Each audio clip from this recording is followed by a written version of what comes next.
The 7 royal necklaces Queen Elizabeth II never touched. There are jewels that sparkle for the cameras, and there are jewels that sleep in silence. In the deep velvet vaults beneath Buckingham Palace, a quiet treasure lies waiting, a collection of necklaces that Queen Elizabeth II inherited, loved, or perhaps simply kept in trust, but never truly wore.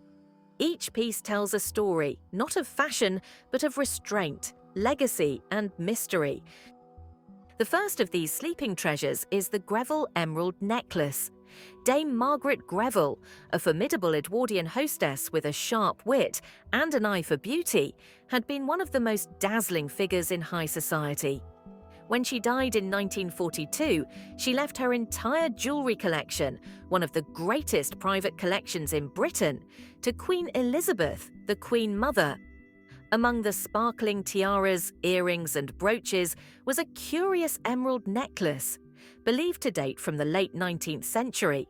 Square-cut emeralds shimmered like tiny green mirrors, each one framed by diamonds that caught even the faintest light. Yet, despite its majesty, this necklace was never seen around the Queen's neck.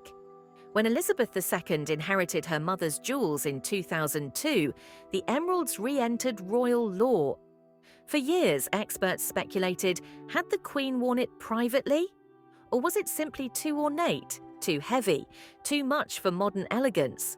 Whatever the reason, the necklace remained unseen until 2019, when it made a brief, almost ghostly appearance. Not on the Queen, but in photographs of the royal collection. Its re-emergence reminded historians of the power of restraint. Not every jewel must shine in public to be remembered.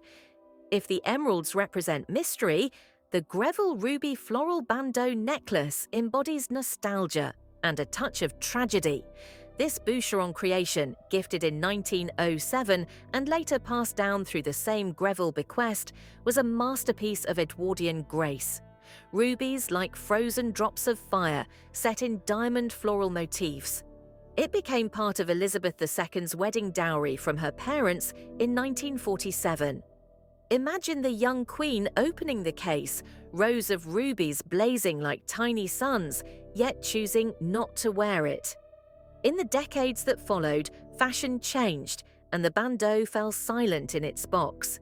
Even at the height of her reign, when the world expected glitter, the Queen preferred pearls, modest diamonds, and simple lines. The ruby bandeau slept for nearly 70 years before reappearing, not on Elizabeth, but on Catherine, the Duchess of Cambridge, at a state banquet. In that moment, the necklace was reborn, its rubies whispering across generations. It had waited patiently through the reign of one queen for another to awaken it. The Greville Ruby Floral Bandeau Necklace. If the emeralds of the Greville collection speak in whispers of forest green, the rubies sing in fire. Among Dame Margaret Greville's legendary jewels lies one of the most dramatic and romantic creations of the early 20th century, the Greville Ruby Floral Bandeau Necklace. This masterpiece was designed in 1907 by the Parisian house Boucheron, famed for transforming precious stones into blooming sculptures. The necklace is composed of alternating clusters of rubies and diamonds, arranged like small flowers, their petals curling delicately around a central ruby that glows with the intensity of a candle flame. The craftsmanship is breathtaking. Each link is flexible, allowing the jewel to rest perfectly against the skin, catching light with every movement. After Mrs. Greville's death, the piece was inherited by the Queen Mother, who in turn passed it on to her daughter, Queen Elizabeth II, as a wedding present in 1947. It was meant to mark the beginning of a new reign of youth and renewal, a piece fit for a radiant young monarch. Yet, despite the gesture, the Queen was rarely seen wearing rubies at all, and this particular necklace never appeared in public throughout her 70 years on the throne. Why did such a spectacular jewel remain hidden? There are both personal and stylistic reasons. Elizabeth II was a woman of deliberate simplicity. She favoured jewellery that carried meaning rather than extravagance. pearls for duty, diamonds for diplomacy, sapphires for serenity. Rubies, with their fiery, passionate hue, were perhaps too bold for her temperament and her carefully balanced image as a symbol of stability. Another explanation lies in fashion itself. By the time Elizabeth came to power, the grand floral bandeau of the Edwardian and Art Deco eras had fallen out of style. The Queen's post-war wardrobe emphasized clean necklines and modest jewelry. The Greville ruby bandeau, heavy and ornate, simply didn't match her modern dresses or her quiet grace. For decades, it slept in the vaults, untouched but not forgotten. Then, in 2017, it finally emerged, not on the Queen, but on Catherine, the Princess of Wales, then Duchess of Cambridge, who wore it to the Spanish state banquet at Buckingham Palace. In that moment, the rubies flared to life again, as if exhaling after 70 years of stillness. The sight of Catherine wearing the piece felt almost poetic. The necklace that Elizabeth had kept preserved, out of respect, out of restraint, found new life in another generation. The rubies, once silent witnesses to a queen's discretion, now sparkled under new light, linking past to present in a single crimson thread. In the story of royal jewels, the Greville ruby floral bandeau stands as a symbol of inheritance, not of possession, but of stewardship. Queen Elizabeth II never wore it, but she ensured it would endure.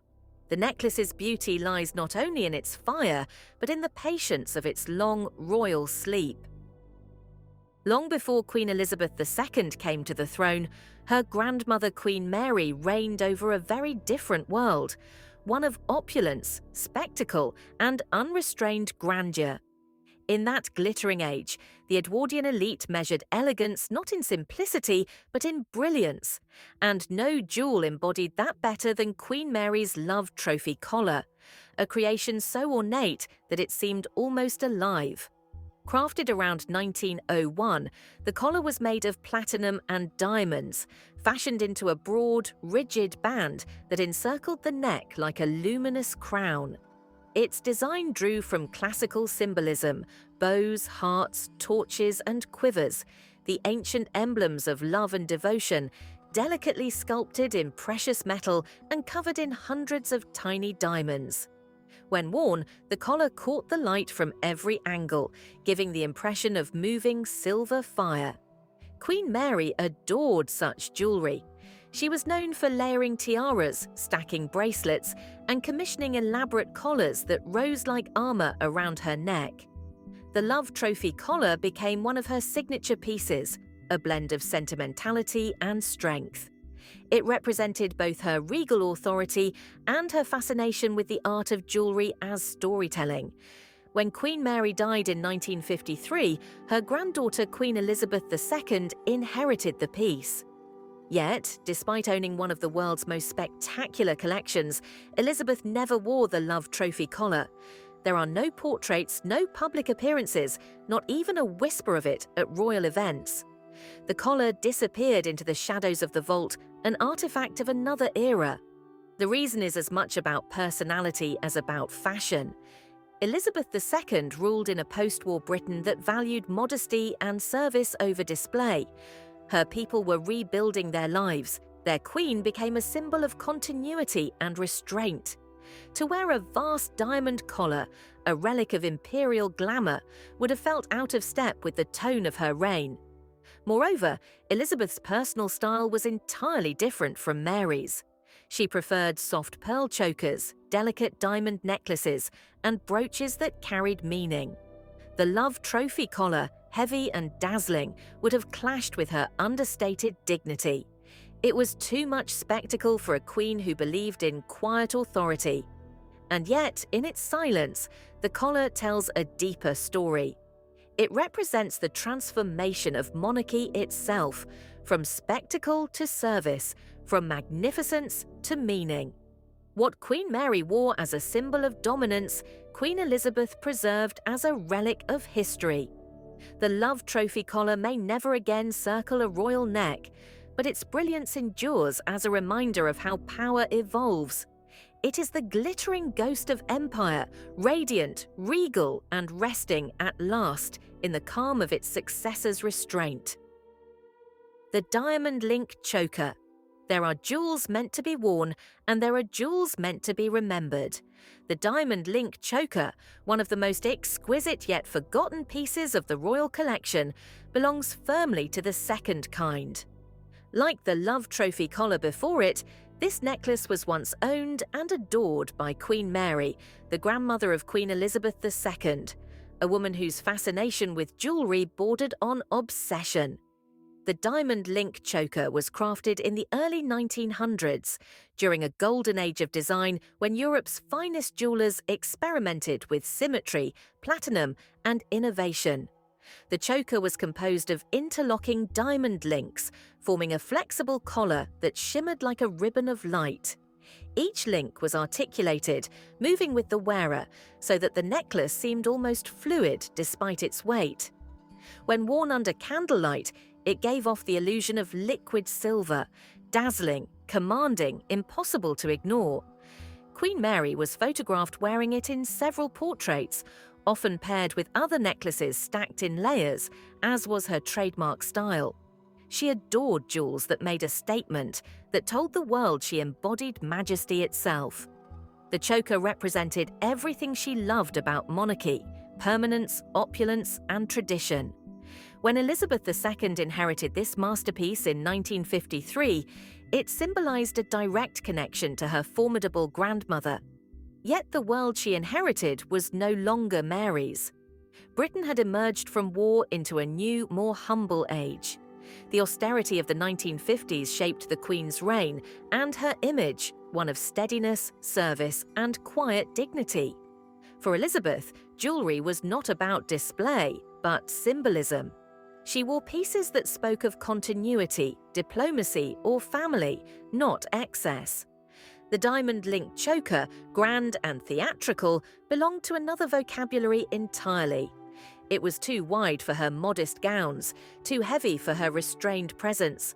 To wear it in modern times would have seemed almost archaic, a reminder of imperial extravagance when the Queen sought to embody unity and compassion. And so, like so many of Queen Mary's treasures, it was placed carefully in the royal vault, preserved but untouched. The diamonds, still immaculate, have not known the warmth of light in more than half a century. Yet its story endures, not as a relic of vanity, but as a symbol of evolution.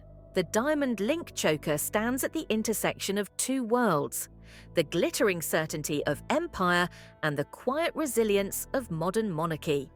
By leaving it unworn, Elizabeth II transformed it into something greater than decoration, a lesson in restraint, a statement of values without words. Today, the choker remains one of the most fascinating pieces never worn by a queen. It embodies the eternal dialogue between splendor and simplicity, and in that silence, it speaks volumes about the kind of monarch Elizabeth chose to be. Not every jewel was born to dazzle beneath chandeliers. Some were made for dance floors and candlelight, for laughter and for youth. Such was the Cartier Bandeau, a creation of perfect symmetry and restraint. Thin rows of diamonds designed to encircle the head or neck like starlight caught in silver wire. It belonged first to Queen Elizabeth, the Queen Mother, who sometimes wore the individual rows as bracelets. The bandeau could be dismantled, reshaped, or stacked, a toy for a creative mind that loved transformation. When the Queen Mother passed away, the bandeau returned to the vaults, and the younger Elizabeth inherited it. Yet, no photograph, no record, no fleeting glimpse of the Cartier Bandeau ever appeared during her 70-year reign. It remained invisible, a ghost among jewels. Some say it was too delicate, others that it simply didn't suit her regal hairstyle or the formal weight of her duties. But perhaps the real reason was simpler.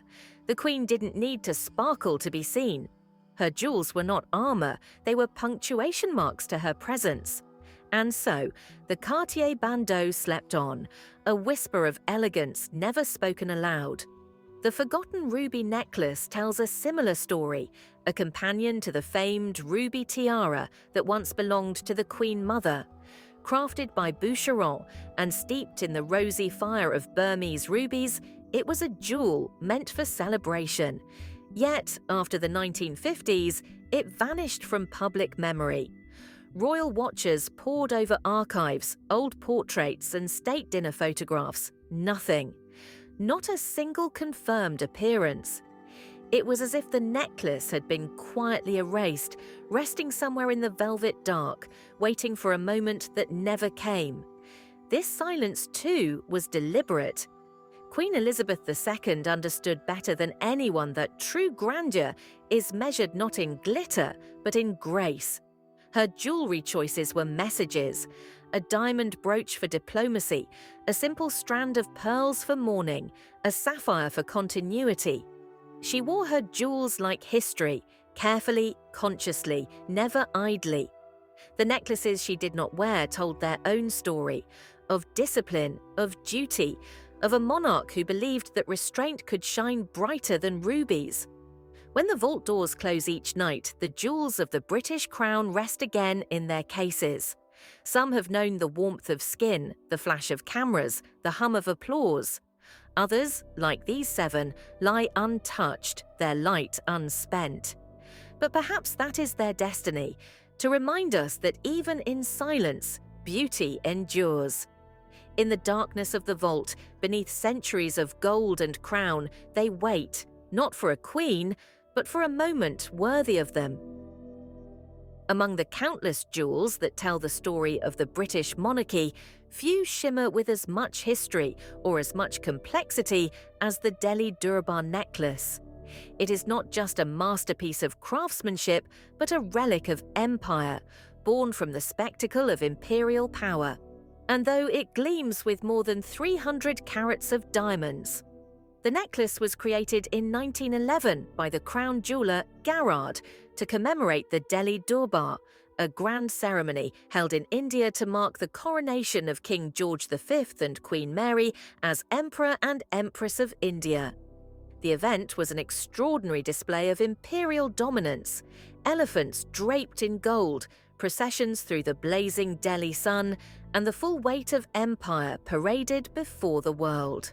To match the moment, Queen Mary commissioned a new suite of jewels, vast, glittering, and unmistakably regal. The Delhi Durbar Necklace is its crowning glory.